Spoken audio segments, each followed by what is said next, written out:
வணக்கம். தினசரி வானிலையும் அதனை சார்ந்த அறிவியலும். இன்று ஏப்ரல் 26 சித்திரை 13. இன்றைக்கான வானிலை அமைப்பு என்ன? வடக்கு மாவட்டங்கள், மத்திய மேற்கு மாவட்டங்கள், தெற்கு உள் மாவட்டங்கள், ஒரு சில கடலோர மாவட்டங்கள் இங்கெல்லாம் உச்சத்தை தொட்டு நிற்கும் வெப்பம் சார்ந்த வெப்ப அலை. இவற்றின் வீழ்ச்சி எப்போது? வெப்பம் தணிக்கும் வெப்பச்சலன இடிமழை பொழிவிற்கான வாய்ப்புகள் எப்போது? தொடங்க இருக்கும் அக்கினி நட்சத்திரமும் அதற்கான விடியலும் என்ற தலைப்புகளின் கீழ் எனது தனிப்பட்ட வானிலை விளக்கம். வணக்கத்துடன் சி. அண்ணாதுரை. இன்றைக்கான வானிலை அமைப்பு. மத்திய வங்கக்கடல் இந்த பகுதிகள் சார்ந்து நீடிக்கும் வளிமண்டல உயர் அழுத்தம் வலு குறைந்து, அதாவது வடக்கு மற்றும் தெற்கு வங்கக்கடல் கடல் சார்ந்த நிலப்பகுதிகள் இடையே வளிமண்டல உயரழுத்த வேறுபாடுகள் குறைந்து காணப்படும் நிலையில் வலு குறைந்து நீடிக்கிறது. அதே போல வடக்கு மத்திய அரபிக்கடல் பகுதியில் வளிமண்டல உயரழுத்தம் சற்று வலுவுடன் நீடிக்கிறது எனலாம். இதற்கான காரணம் இதர கடல் பகுதிகள், கடல் சார்ந்த நிலப்பகுதிகள் இவற்றில் நிலவும் வளிமண்டல அழுத்தத்திற்கான வேறுபாடுகள் சற்று அதிகரித்து காணப்படுகின்றன. தமிழகம், கேரளம், கர்நாடகம், ஆந்திரம் இம்மாநிலங்கள் சார்ந்த வானிலையை பார்க்கையில் மேற்சொன்ன வானிலை அமைப்பு நிலநடுக்கோட்டு இந்திய பெருங்கடல் மற்றும் அதனை ஒட்டிய வங்கக்கடல், அரபிக்கடல் பகுதியில் இருந்து ஈரப்பதம் மிகுந்த காற்றினை பெரிய அளவில் இந்த நிலப்பரப்பிற்குள், அதாவது மேற்சொன்ன மாநிலங்களில் சார்ந்த நிலப்பரப்பிற்குள் அனுமதிக்கவில்லை அல்லது குவிதல் ஏற்படவில்லை. மாறாக மத்திய வங்கக்கடல் சார்ந்த உயரழுத்த சுழற்சி, அதாவது ஆன்டி சைக்ளோன் வடகிழக்கு இந்திய மாநிலங்கள், அருகாமை தென்சீன கடல் சார்ந்த நாடுகள் இவற்றின் நிலப்பகுதிகள் சார்ந்து நீடிக்கும் குறைவெடுத்த பகுதிகள் நோக்கி ஈரப்பதம் மிகுந்த காற்று நகர்த்தப்படுகிறது. இதே போன்ற அமைப்பு அரபிக்கடலில் காணப்படுகிறது என்றாலும் ஓரளவிற்கு ஈரப்பதம் மிகுந்த கடல் காற்று மேற்கு திசையிலிருந்து தெற்கு உள் கர்நாடக பகுதிகள் மற்றும் கேரள நிலப்பகுதிகள் நோக்கி நகர்த்தப்படுவதன் காரணமாக தற்போதைய நிலையில் இப்பகுதிகளில் சார்ந்து ஆங்காங்கே வெப்பச்சலன மழை பொழிவிற்கான வாய்ப்புகள் தென்படுகின்றன. இந்த வாய்ப்புகள் ஒரு சில வேளைகளில் தென் கடைகோடி மாவட்டங்கள், தமிழகத்தினுடைய தென் கடைகோடி மாவட்டங்களில், குமரி, நெல்லை, தென்காசி மாவட்டங்களின் மேற்கு தொடர்ச்சி மலைப்பகுதிகளை ஒட்டிய பகுதிகளில், ஆரல்வாய் மொழி மற்றும் ஆரியங்காவு கணவாய் வழியாக ஓரளவிற்கு மேற்கு காற்று உள்நுழைந்து மேகமூட்டமான வானிலையையும் இந்த பகுதிகள் சார்ந்து ஓரிரு இடங்களில் மழை பொழிவையும் தற்போதைய நிலையில் ஏற்படுத்தக்கூடிய வாய்ப்புகள் தென்படுகின்றன. மேற்சொன்ன வானிலை அமைப்பின் விளைவுகள் காரணமாக தமிழகத்தை பொறுத்தவரை மத்திய மேற்கு மாவட்டங்கள் மற்றும் வடக்கு உள் மாவட்டங்கள், வடக்கு மாவட்டங்கள், தெற்கு உள் மாவட்டங்கள் இங்கெல்லாம் அதிகபட்சமாக 42 டிகிரி செல்சியஸ் அல்லது 108 டிகிரி ஃபாரன்ஹீட் வரை வெப்பநிலை உயர்ந்து காணப்படும் நிலை தற்போது நிலவுகிறது. இந்த வெப்பம் கீழடுக்கில் காற்றின் நகர்வின் வேகம் குறைந்தும் காணப்படக்கூடிய சூழல்ல கிழக்கு தென்கிழக்கு திசையில் இருந்து ஈரப்பதம் குறைந்த வறண்ட காற்று உள்நுழைந்து மேற்படி உயர்ந்து காணப்படும் வெப்பநிலை அதிகரித்து காணப்படக்கூடிய நிலையின் மேலும் மோசமாக்கி வருகிறது. அதாவது வெப்பத்தின் தாக்கத்தை அதிகப்படுத்தி வருகிறது. அடுத்து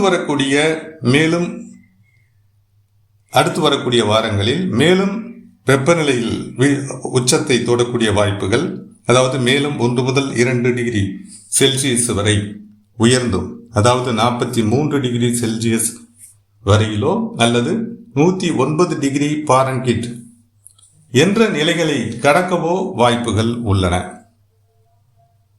இதற்கெல்லாம் விடிவு காலம் எப்போது? அக்கினி நட்சத்திரம் தணியுமா என்ற கேள்விகள் நம் முன்னே எழுகின்றன. பஞ்சாங்கங்களில் சொல்லப்பட்டிருக்கும் அக்கினி நட்சத்திரம் வருகிறது என்பதை, அக்கினி நட்சத்திரம் காலம் அக்கினி நட்சத்திர காலம் வருகிறது என்பதை முதலில் புரிந்து கொள்ள வேண்டும். அக்கினி நட்சத்திரம் என்ற பதம், அதாவது டேம், வானிலை தொடர்பான ஆய்வில் வராது. அதாவது வானிலை தொடர்பான ஆய்விற்கு வராது. அவ்வாறான நட்சத்திரம் ஏதுமில்லை. என்றாலும் கூட நமது தமிழ் முன்னோர்கள், உலகின் முதல் வானிலை ஆய்வாளர்கள் சூரியனை ஒரு நட்சத்திரம் என்பதை அறிந்து 8 டிகிரி வடக்கு அச்சக்கோட்டில் இருந்து 14 டிகிரி வடக்கு அச்சக்கோடு வரையிலான நிலப்பரப்பில் சூரியனினுடைய தோற்ற நகர்வு, அதாவது மே 4ஆம் தேதி முதல் மே 28ஆம் தேதி வரை தற்போதைய நிலையில் கடக்க இருக்கிறது. இந்த நிலையில் சூரியன் தனது நேர்குத்து கதிர்களை இந்நிலப்பரப்பின் மீது வீசி அக்கினி நட்சத்திரமாகிறது. அதாவது சூரியன் என்பது ஒரு நட்சத்திரம் என்பதை அறிந்தும் அது இந்த காலகட்டத்தில் அக்கினி நட்சத்திரமாக சுட்டரிக்கப் போகிறது என்ற நிலையினை உணர்ந்தும் நமது தமிழ் முன்னோர்கள் இந்த விளக்கத்தை நமக்கு விட்டு சென்றிருக்கிறார்கள் என்ற அளவில் நாம் இதனை புரிந்து கொள்வோம். சரி, மேற்சொன்ன சிக்கலான வானிலை அமைப்பு எப்போது மாற இருக்கிறது? வெப்பம் தணிக்கும் மழைப்பொழிவு எப்போது என்பதை பார்க்கலாம். தற்போது நிலவும் வானிலை மே முதல் வாரத்தில் தொடர்ந்து நீடிக்கவும், மே 2ஆம் வாரத்தில் குறிப்பிடத்தகுந்த மாற்றங்கள் ஏற்படவும் வாய்ப்புகள் தெரிகின்றன.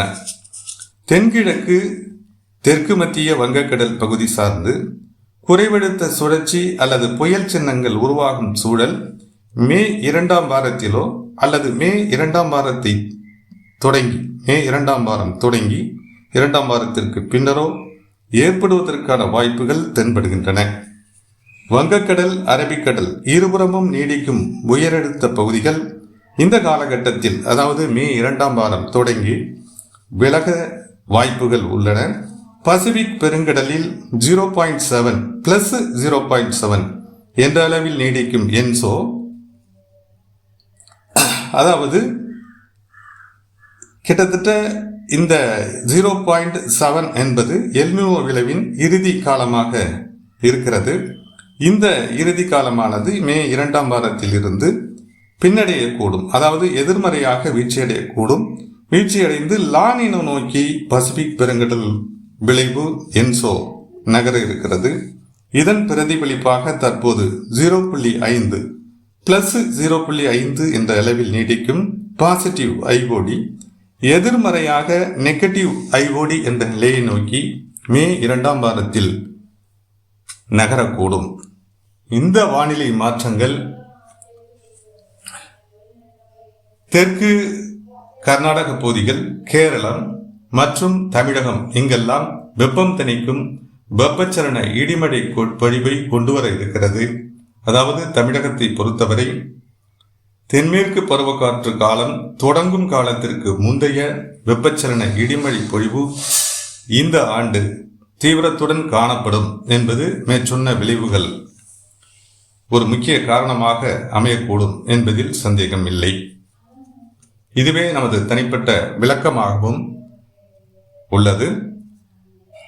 இந்த வகையில் மே முதல் வாரத்திலேயே, அதாவது தமிழகத்தில் மே முதல் வாரத்திலேயே வெப்பச்சலன மழைப்பொழிவிற்கான வாய்ப்புகள் தோன்றும் என எதிர்பார்க்கப்படும் மாவட்டங்களாக மேற்கு மத்திய மாவட்டங்கள், வடக்கு மாவட்டங்கள்,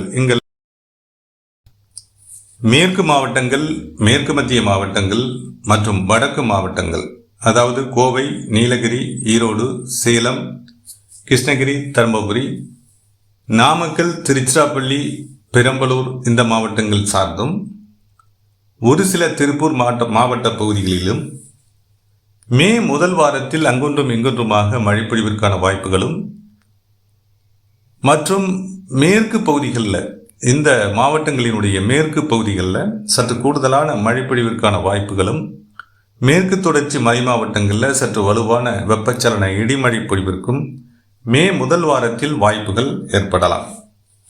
மே 2ஆம் வாரம் தொடங்கி கிழக்கு காற்று மற்றும் தென்கிழக்கு காற்று குவிதலுக்கான வாய்ப்புகளும், மேற்கு காற்று சற்று வலுப்பெற்று நகரக்கூடிய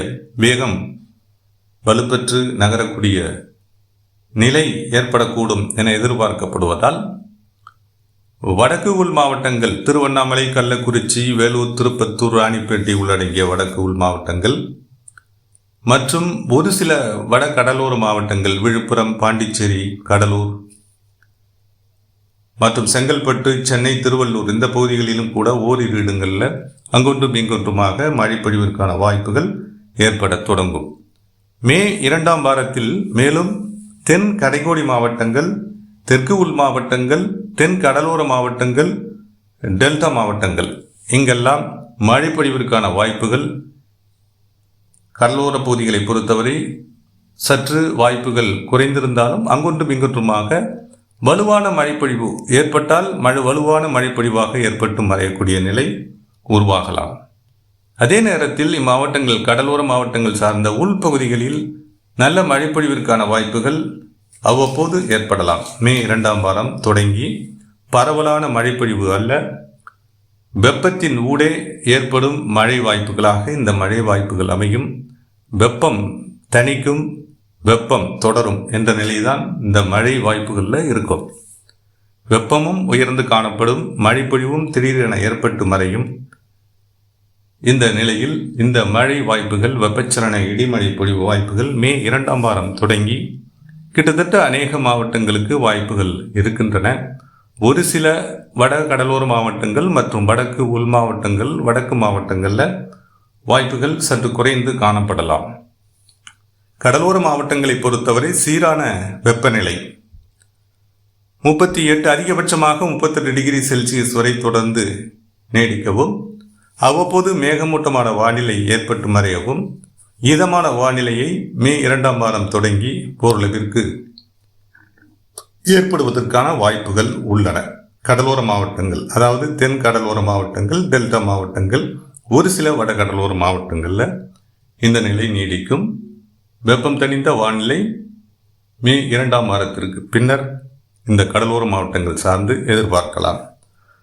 மற்றபடி மொத்தத்தில் மழை பொழிவிற்கான வாய்ப்புகள் என்பது மே முதல் வாரத்தில் மேற்கு மத்திய மாவட்டங்கள், மேற்கு மாவட்டங்கள் மற்றும் ஒரு சில வடக்கு மாவட்டங்கள், கிருஷ்ணகிரி, தருமபுரி இந்த மாவட்டங்கள் சார்ந்து மே முதல் வாரத்தில் ஓரிரு நாட்கள் ஏற்படவும், மே 2ஆம் வாரம் தொடங்கி சூழல் மாறவும் மொத்தத்தில் வாய்ப்பு இருக்கிறது. எனவே மழைப்பொழிவிற்கு முந்தைய வெப்ப மிகுந்த சிக்கலான வானிலையை எதிர்நோக்க வேண்டிய கட்டாயத்தில் நாம் அனைவரும் உள்ளோம் என்பதை தற்போதைய வானிலை நிகழ்வாக உள்ளது என்பதை தெரிவித்துக் கொள்ளலாம். தொடர்ந்து இணைந்திருப்போம் வானிலையில் ஏற்படும் மாற்றங்களுடன். இணைப்பில் இதுவரை நீடித்தமைக்கு நன்றி.